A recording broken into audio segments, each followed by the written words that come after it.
En el siguiente audio escucharemos las meditaciones de Luisa Picarreta titulado La historia del sol del querer divino. En un fragmento de la narración, Luisa describe: el primer acto de María en el seno de su madre fue atar su voluntad a la voluntad de Dios, someter su vida como expiación y sacrificio para restituir el honor y la gloria de toda la creación que el hombre nos había arrebatado por su desobediencia. Cuando tú vives en la divina voluntad, eres una criatura luminosa.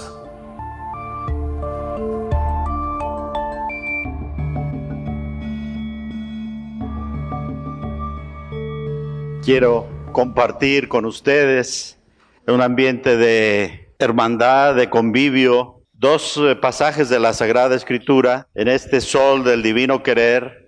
Qué mejor que juntos dirigirnos a la mujer vestida del sol, la Virgen María. Tenemos aquí la imagen de Nuestra Señora de Guadalupe, vestida del sol, con la luna a sus pies, con un manto cuajado de estrellas. Es la mujer del Apocalipsis. Es la fiesta de la Asunción de María, la fiesta del divino querer. Todos sabemos que la fiesta del 15 de agosto es la fiesta del divino querer, de la Asunción de la Virgen. Y de eso también la sierva de Dios nos habló en algunos de sus escritos. Pero antes de entrar a los escritos de Luisa, quiero que pongamos una base bíblica muy hermosa, ya verán.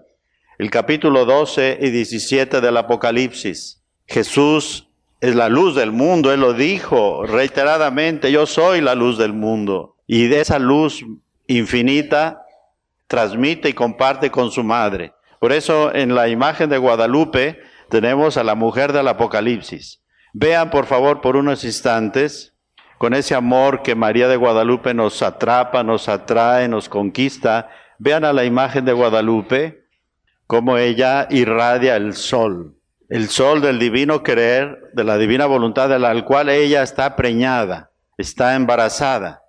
Recuerden que María de Guadalupe es María embarazada. Por eso vean atentamente su vestido en la cintura, donde está la bandita negra. Su vientre está ligeramente abultado.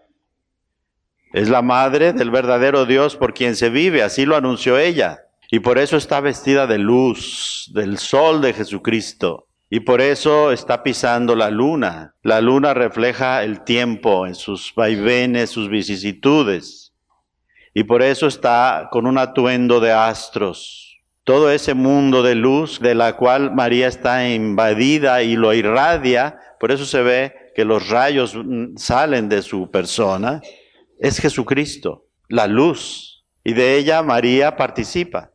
Vamos a comentar con ustedes y para ustedes unos pasajes del Apocalipsis. Capítulo 12, son dos visiones contrastantes. La primera visión, dice así el autor sagrado, en este momento, el capítulo 11, verso 19, por si alguno tiene su Biblia y quiere seguir el comentario que voy a hacer para ustedes. En ese momento se abrió en el cielo el santuario de Dios, es decir, el gran templo de Jerusalén. Dentro del santuario se pudo ver el arca de la alianza de Dios. Dentro del santuario un majestuoso escenario. De alguna manera visualicen este escenario en el cual estamos. Vean, en este escenario se van a representar algunas figuras, algunos personajes. En el espectáculo celeste del cual habla el autor se van a presentar algunos personajes. El arca de la alianza representa a María.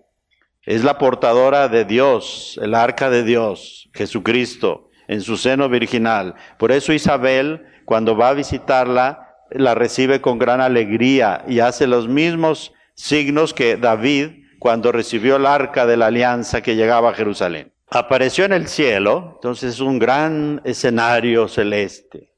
Apareció en el cielo una señal grandiosa, una mujer vestida del sol. No dejen de ver a María de Guadalupe.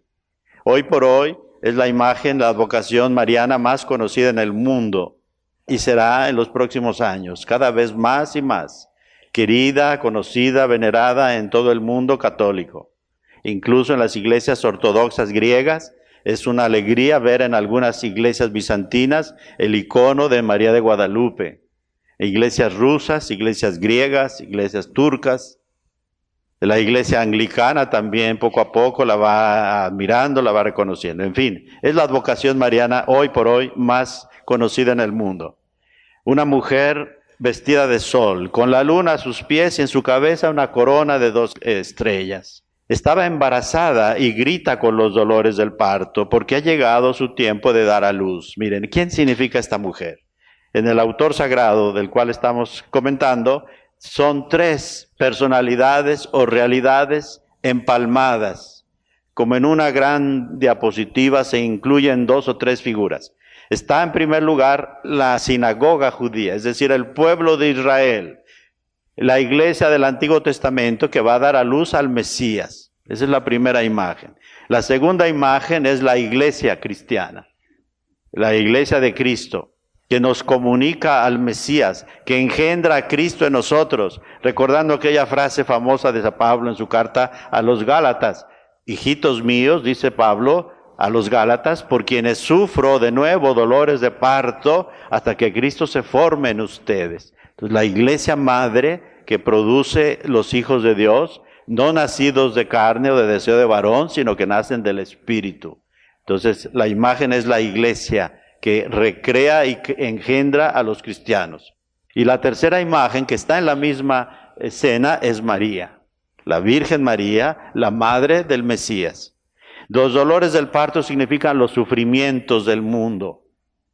Tanto en la época de Jesús como en la época nuestra, los hijos de Dios estamos siempre expuestos a 1001 dificultades, problemas, sufrimientos, dificultades, persecuciones. Son los dolores del parto que no cesarán hasta el fin de los tiempos.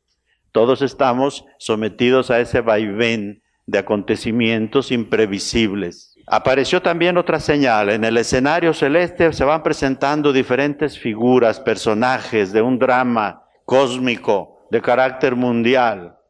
Apareció otra señal, un enorme monstruo rojo como el fuego, con 7 cabezas y 10 cuernos. Todo este lenguaje misterioso del Apocalipsis, pero es muy bello.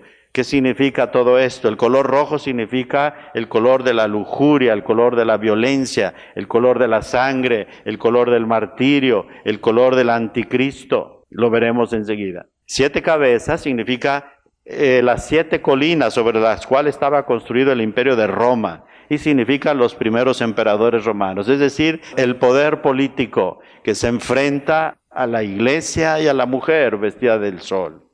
Y los 10 cuernos significa autoridad, pero el número 10 en el Apocalipsis significa autoridad limitada. Es decir, ante esta mujer y ante su hijo y ante los descendientes de su hijo, que somos nosotros, se enfrenta todo el poder político. Pero tiene un poder limitado, de tal manera que no es invencible, por lo tanto, esperanza en que vamos a ser victoriosos al final.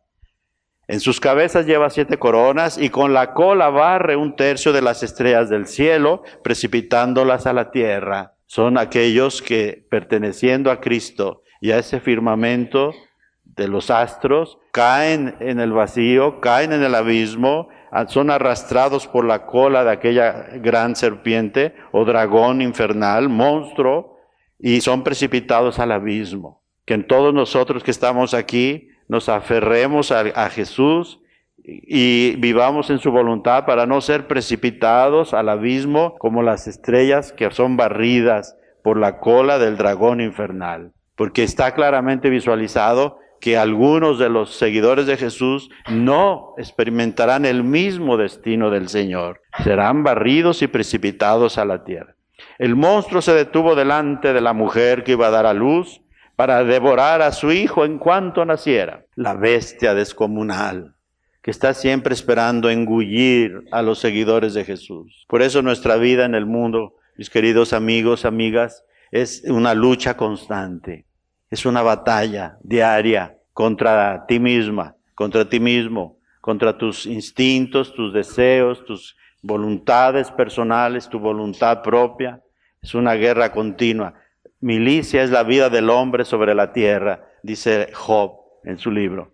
Y es verdad, es una lucha constante. Entonces no hay tregua en esta lucha.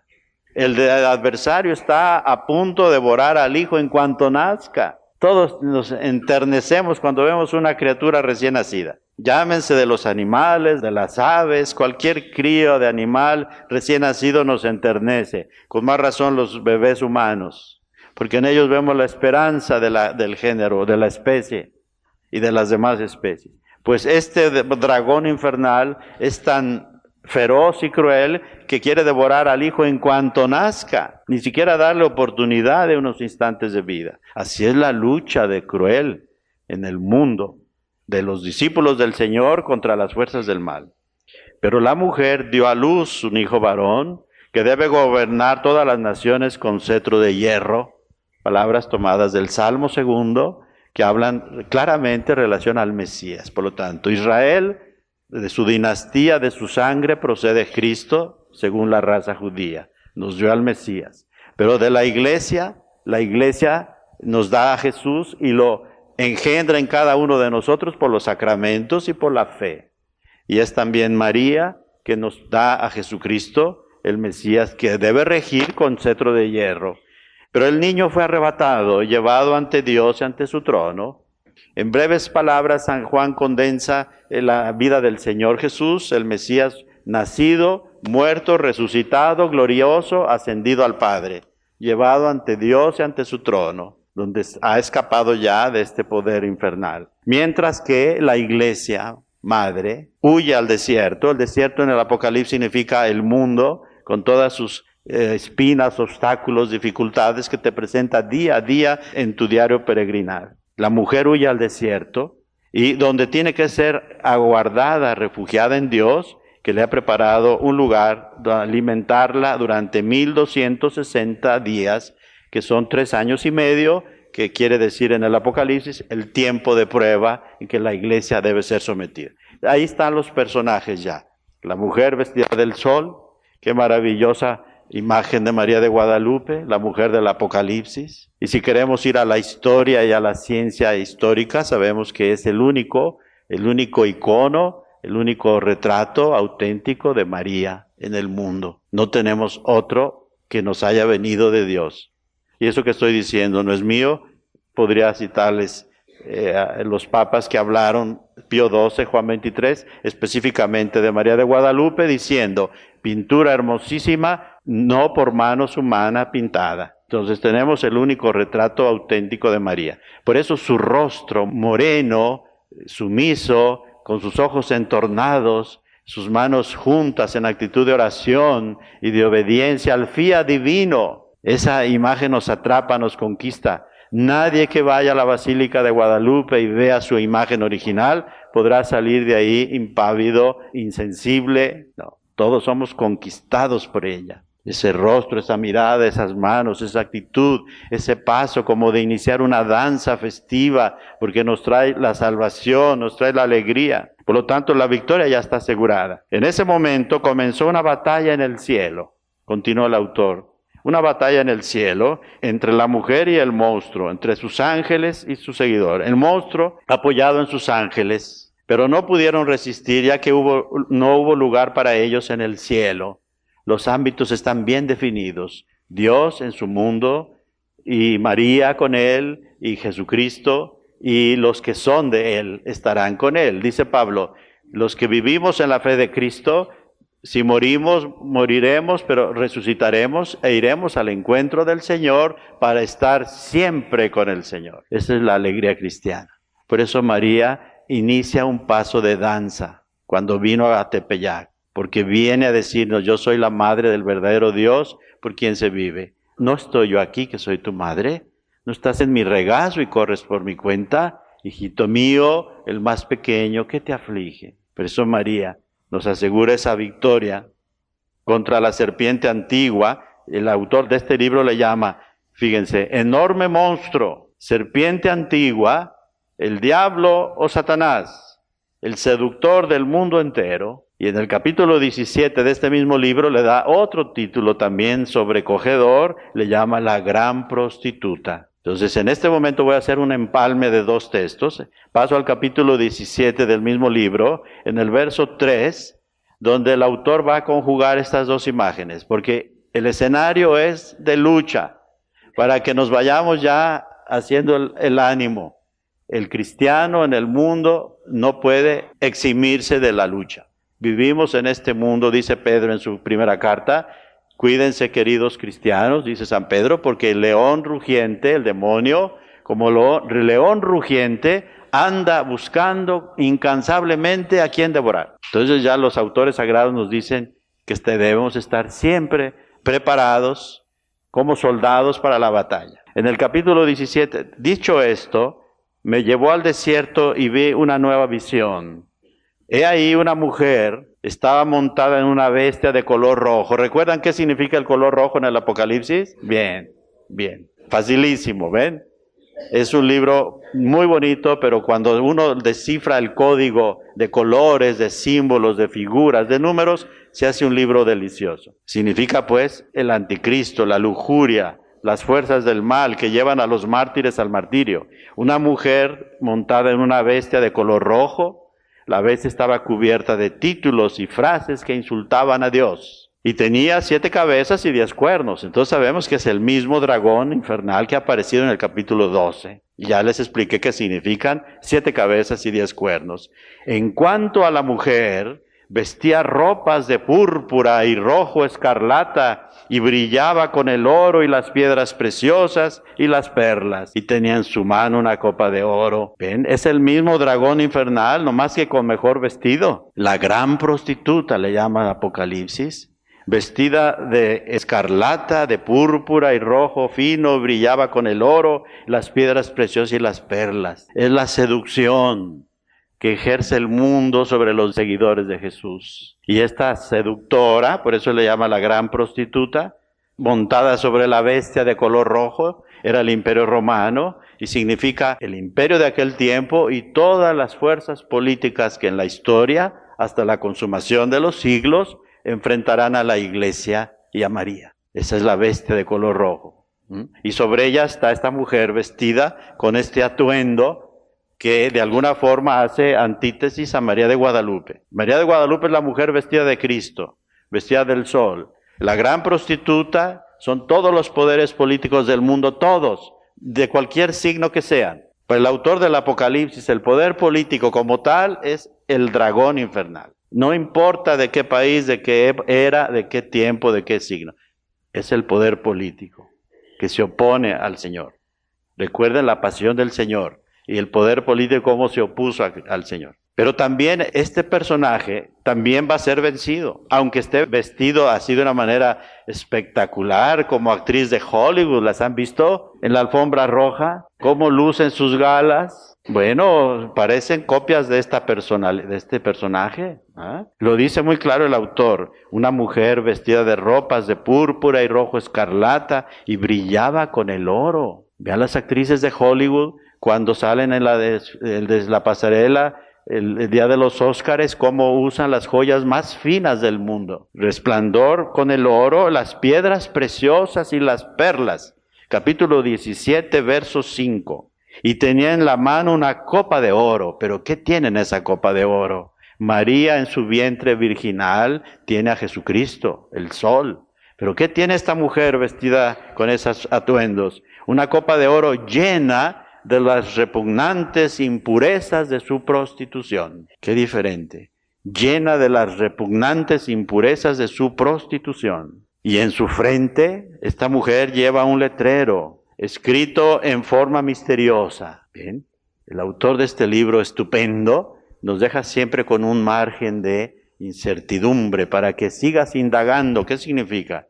Porque, y repito, están incluidos todos los poderes fácticos, políticos del mundo. Un hombre misterioso, Babilonia la Grande, madre de las prostitutas y de los abominables ídolos de todo el mundo. Madre de los abominables ídolos de todo el mundo. Hoy por hoy, mis queridos amigos, amigas, estamos asistiendo a un retorno a la idolatría en su fase más descarada. más descarada, muy similar al Imperio Romano y a los demás imperios de la época del Señor Jesús. Hoy la idolatría tiene muchos nombres, pero los ídolos son los mismos. Llámense actrices de Hollywood, llámense astros del fútbol. Hoy el Dios redondo que gira por los pastos de los estadios es una nueva religión. El fútbol hoy por hoy es una nueva religión en busca de su Dios. No tienen Dios, pero tienen todo para ser una verdadera religión. Es uno de los tantos ídolos y todos los que tú puedas agregar, las adicciones y todo lo demás. Estamos viviendo una época de idolatría. Por lo tanto, hemos regresado al inicio del cristianismo, cuando los seguidores de Jesús luchaban día a día contra los poderes infernales. La gran Babilonia, madre de las prostitutas y de los abominables ídolos de todo el mundo. Y observé que esa mujer estaba ebria, fíjense qué contraste, estaba ebria con la sangre de los mártires de Jesús. Por eso viste de rojo, por eso la veste de color escarlata, porque está cubierta de la sangre de los mártires y de los santos, especifica el autor, la sangre de los mártires y de los santos de Jesús. Entonces la sierva de Dios Luisa también aportó algunas gotas de sangre para esa vestimenta de la bestia. Entonces, sobre este escenario maravilloso se presenta esta lucha cósmica entre las dos fuerzas que se disputan la humanidad. ¿De qué lado estamos?, te dice el Señor. ¿Estás del lado de la mujer vestida del sol, que irradia el sol del divino querer que es Jesucristo, la luz del mundo? Recuerden, el Señor Jesús reiteró 1 y 1000 veces en su vida pública que Él era la luz del mundo. El que me sigue no camina en tinieblas. El que no me sigue camina en la oscuridad como quien va tentaleando en un lugar oscuro y tropieza. El que me sigue no camina en oscuridad porque tiene la luz que le da la vida y no tropezará, dice claramente, porque tiene la luz de la vida. En este contexto termino ya el breve comentario a los capítulos del Apocalipsis. Después de que la mujer vestida del sol ha vencido y su hijo ha sido llevado junto a Dios y vive glorioso junto al Padre, se entona un canto de liberación en esa liturgia celeste, cósmica, maravillosa, del cual la Eucaristía es un trasunto pequeño y pálido. Cada celebración eucarística y cada liturgia de los demás sacramentos es un destello de esa liturgia maravillosa que será al final. Por eso la liturgia eucarística está rodeada de luz, velas, flores, los manteles, los vasos sagrados, lo que forma de alguna manera un anticipo de la liturgia solemne. ¿Y cuál es el canto de esa liturgia cósmica? Un enorme vocerío en el cielo resonó, cantando, ya llegó la liberación por el poder de Dios. Reina nuestro Dios, reina su divina voluntad, su Cristo manda, ya fue arrojado el que acusaba a nuestros hermanos, el que día y noche los acusaba ante Dios, el demonio, mas ellos lo han vencido por la sangre del Cordero y por la valentía con la que proclamaron su fe, y despreciando incluso su vida, la sacrificaron por Cristo. Por eso, alégrense cielos y ustedes que viven en ellos, pero ay de ustedes tierra y mares, porque el diablo ha bajado a ustedes temblando de furor al saber que sus días están contados. Entonces, qué hermoso mensaje de esperanza, porque la victoria está asegurada. Y quien va a la guerra, sabiendo que la victoria está asegurada, seguramente triunfa, porque más que todo importa el espíritu con que tú vas a la batalla. En este contexto, la sierva de Dios dejó hermosos escritos, donde nos hace ver cómo la fiesta del 15 de agosto es la fiesta de la divina voluntad, pues la fiesta del fiat supremo de María, que se une al fiat de Cristo y se funde en el divino querer. Voy a leer algunos pasajes selectos de los escritos de la sierva de Dios en torno a la Virgen María. ¿Cuál fue el primer acto? Vamos a dirigirnos ahora a María de Guadalupe, la mujer irradiando sol. ¿Cuál fue el primer acto que hizo esta celestial criatura? Así le llama la sierva de Dios. Esta celestial criatura. ¿Cuál fue el primer acto que hizo esta celestial criatura? Cuando se encontró por primera vez ante nuestro trono, está hablando Jesús. Es decir, en el momento de su concepción. el primer instante de vida consciente de María, ¿cuál fue su primer acto? Eso lo escribió el 8 de diciembre de 1922. 8 de diciembre de 1922. Era la fiesta de la Inmaculada Concepción. ¿Cuál fue el primer acto que hizo esta celestial criatura en el primer instante de su concepción? Cuando se encontró ante nuestro trono, ató su voluntad a los pies de mi trono. Fíjense qué maravilloso. En el primer instante de vida consciente de María, pequeño embrión en el seno de su madre, ¿cuál fue su primer acto? Ató su voluntad a los pies de mi trono, y mi voluntad se ató a ella, la voluntad de Jesús, y se constituyó centro de su vida. Mi voluntad se constituyó centro de su vida. Eso tenemos que hacer nosotros, que la voluntad de Cristo sea centro de nuestra vida.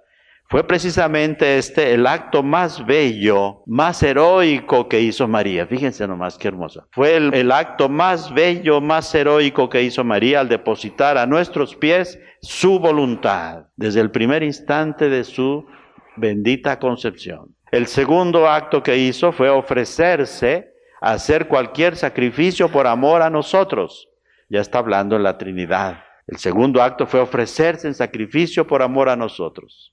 Y toda su vida sería la de una mujer despojada de su propio Hijo, inclusive. El tercer acto, restituirnos el honor, la gloria de toda la creación que el hombre nos había quitado, haciendo su propia y maligna voluntad. Y desde el seno materno lloró María por amor a nosotros al vernos ofendidos, y lloró de dolor por el hombre culpable. ¡Qué hermoso! Primer acto de María en el seno de su madre fue atar su voluntad a la voluntad de Dios, someter su vida como expiación y sacrificio para restituirnos el honor y la gloria de toda la creación que el hombre nos había arrebatado por su desobediencia. Entonces María, en su gloriosa asunción, es el triunfo de la divina voluntad. Por eso esa fiesta debemos celebrarla con especial cariño, especial devoción, la fiesta del Fiat Divino.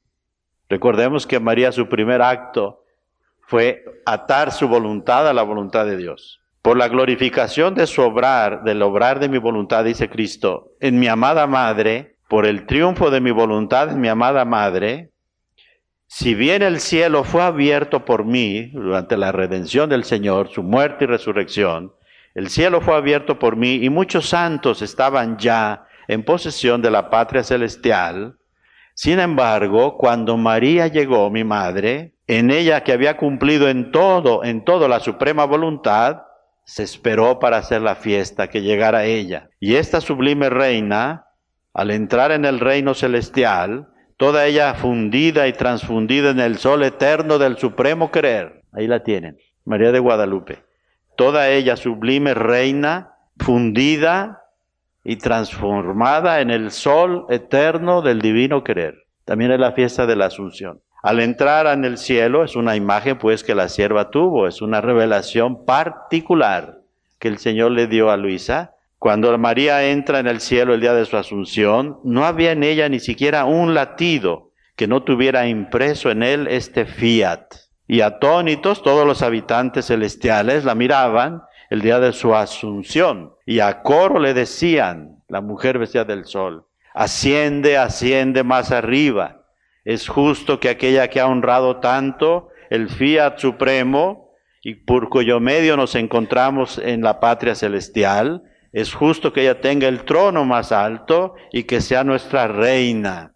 Asciende, asciende más arriba. Como el libro del Cantar de los Cantares, asciende tú, Sulamita, esos pasos de baile que estás iniciando, vea que sube para que te veamos. Canta en el libro del Cantar de los Cantares, a la amada.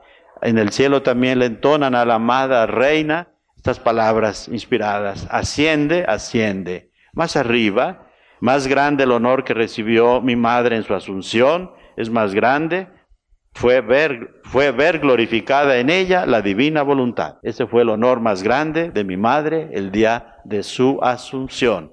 Ver glorificada en ella la divina voluntad. Por eso es la fiesta de la divina voluntad. En otro de los escritos de la sierva de Dios, como son tantos, he tratado de hacer una selección. El 20 de agosto de 1923, 20 de agosto, escribe ella lo siguiente: en un tiempo propio, en un lugar específico, tiene más del prodigio exterior de atraer a aquellos individuos y para recibir aquella gracia que aquella santidad particular contiene. Pero la santidad de vivir en mi querer no es una santidad individual, sino es una santidad que debe hacer el bien a todos, en todos los tiempos y en todos los lugares.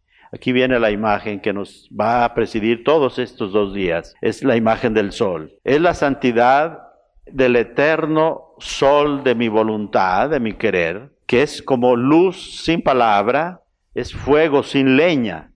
Verdadera imagen es el sol que ilumina nuestro horizonte. Entonces conectamos pues con los temas de este día, de la luz, pero la imagen de María vestida de luz ya nos ha introducido. El sol de mi divina voluntad ilumina a todos, pero sin hacer estrépito. Piensa, cuando tú vives en la divina voluntad, eres una criatura luminosa, sin hacer estrépito. Puede ser ama de casa, puede ser niñera, puede ser enfermera, puede ser religiosa, puede ser padre de familia, puede ser un empresario exitoso, puede ser un sacerdote, puede ser un joven seminarista a punto de ser diácono o de ser sacerdote. Eres como el sol sin hacer estrépito. No es necesario hacer ruido. El sol es silencioso, pero ilumina a todos. Es luz, pero no tiene palabra. No dice nada a nadie del bien que produce. No dice nada a nadie del bien que produce. Es luz sin estrépito, palabra que no dice nada del bien que a sí mismo hace, fecunda la vida y da a todos. Es tan callado que no le prestan atención, pero no por eso deja de ser majestuoso y bello el bien que hace a todos el sol. Así es María, ¿se fijan?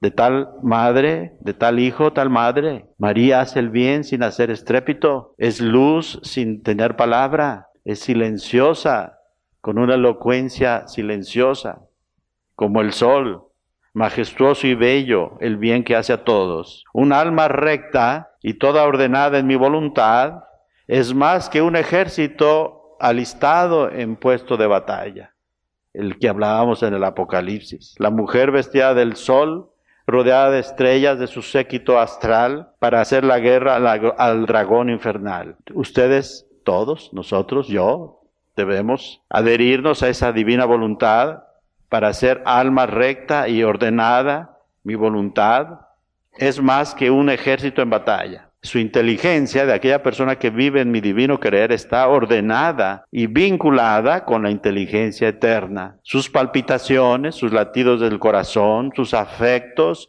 sus deseos son ordenados con vínculo eterno por mi voluntad. Son mensajeros que parten de mi voluntad. Cuando tú haces cualquier acto, aún el más simple, las amas de casa que pasan horas en la cocina o en la casa, los quehaceres domésticos, qué cosa más simple, más insignificante a los ojos del mundo que barrer una calle o lavar trastes y peroles, ¿no? También entre los peroles anda Dios, decía Teresa de Jesús. También entre las cazuelas de la cocina vive el Señor. Cualquier trabajo, el más pequeño que sea, el más pequeño, hecho en mi voluntad, vale muchísimo. Pero un acto grande, no hecho en mi voluntad, no lo estimo ni considero importante. También lo escribe ella. Porque el pecado es el que pone distancia entre el Creador y la criatura, y rompe el amor y hace que se pierda la confianza e infunde el temor en quien lo realiza. Entonces en María se cumplen todos sus pequeños detalles. Todo lo que hizo, lo hizo en la divina voluntad. Por eso logró atraernos. Toda su respiración, sus palpitaciones, todo aquello que hacía,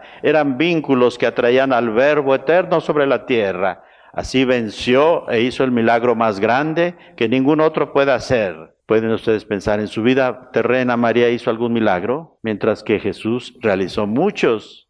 Y Pedro y Pablo realizaron también milagros sorprendentes en vida de María. ¿María realizó algún milagro? El Señor nos dice: tú sigues siempre el vuelo de mi divina voluntad, llenando el cielo hasta fascinarme tanto como lo hizo mi madre, tanto para hacer el milagro más grande, que fue que mi querer reine en medio de las criaturas y que yo me encarnara en su seno virginal. Ese fue el milagro más grande de María, haber atado su voluntad a la voluntad de Dios desde el primer instante de su concepción, haberse puesto en el trono de Dios como servidora para devolver al Padre la gloria y a la Santa Trinidad, y por eso atrajo al mundo al Verbo encarnado, haciendo el milagro más grande de la humanidad. Y es verdad, el milagro más grande de María, haber sido la madre de Jesús. No fueron los dolores, como la mujer embarazada del Apocalipsis, que está en dolores de parto, no fueron los dolores los que constituyeron reina a mi madre. Los dolores por sí mismos no tienen ningún mérito. Depende de la forma en que tú los enfrentes. Y esto me refiero a dificultades de todo tipo.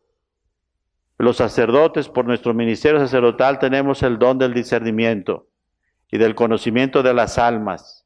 Y en el momento de la confesión y de la dirección espiritual, palpamos las almas con las manos, las tocamos con las manos, cosa que no se da en el laboratorio del psiquiatra, ni en el sofá del loquero, ¿no? Solo el sacerdote en el ministerio de la confesión palpa las almas con sus manos y sabe lo que el ser humano vive, sufre, trabaja, llora. ¿Cuántas lágrimas he recibido yo en el ministerio de la confesión? Porque el sacerdote tiene ese don de discernimiento y de carisma. Y sabemos que no son estrictamente los dolores los que hacen santo en la divina voluntad, sino la forma en que tú te enfrentas a esos dolores y cómo los asumes, con paciencia, con docilidad a la voluntad del Señor, o con rebeldía, con disconformidad, con recelo. No fueron los dolores los que constituyeron a mi madre como una reina y le hicieron resplandecer de tanta gloria,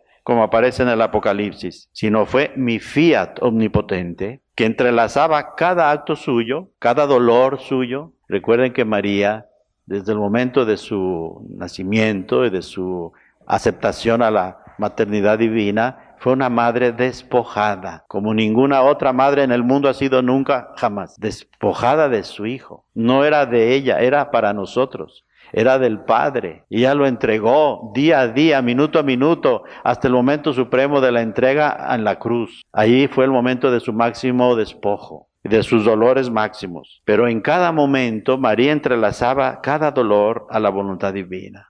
Y por eso Jesús, el Señor Jesús, en toda circunstancia de su vida, se vio apoyado, acompañado por su madre. Aún en los momentos más terribles de su pasión, Jesús tuvo la presencia amorosa de María, el apoyo que su madre le brindó, porque cada dolor de María estaba unido al dolor de su hijo y constituía vida de cada dolor suyo, mi fiat divino, mi voluntad. Podía añadir heridas a heridas, penas y penas, sin la sombra de la más mínima resistencia a mi voluntad. Es más, se sentía honrado mi corazón de constituirse en vida del corazón de mi madre. Mi fiat le dio gloria completa y la constituyó verdadera y legítima reina. Aquellos que tengan por vida mi fiat absorberán los rayos de mi divino querer, la imagen del sol, la imagen de María, impregnada de la voluntad divina. Por eso la vemos vestida del sol, espléndida con ese atuendo de astros, porque está toda ella imbuida, embarazada de la divina voluntad. Así debemos ser. Ella es el modelo de la iglesia peregrina, la imagen de la iglesia, de lo que la iglesia ha sido y deberá ser hasta el fin de los tiempos.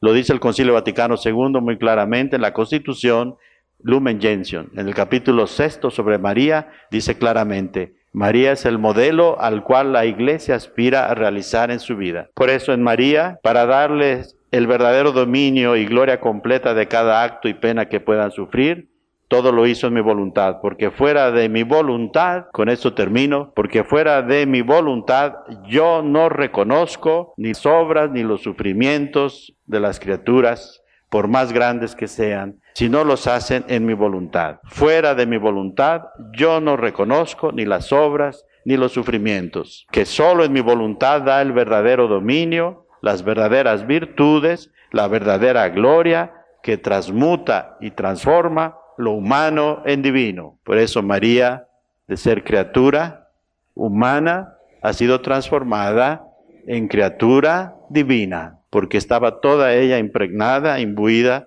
del amor de Cristo, de la divina voluntad.